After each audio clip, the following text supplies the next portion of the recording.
Matatanggalan ka ng pensyon pag hindi mo ito ginawa. Saan tayo punta ba? GSIS. Anong gagawin natin doon? Magpapakita na hindi pa ako tigok. Bakit kailangan gawin yun pa? Mapuputol ang pensyon.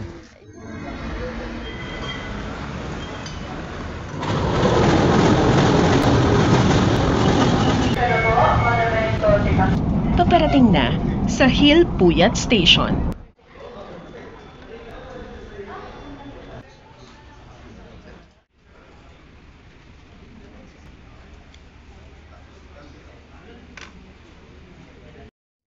Kung ayaw mong pumunta ng personal sa GSIS, pwede ka naman mag-download ng GSIS Touch.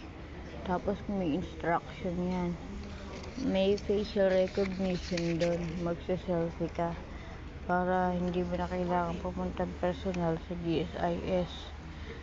Pinapatunayan lang ng step na ito na ikaw ay buhay pa. Kasi kung hindi mo gawin to, akalain ng system na patay ka na. Titigil ang benefit mo, titigil ang pension mo.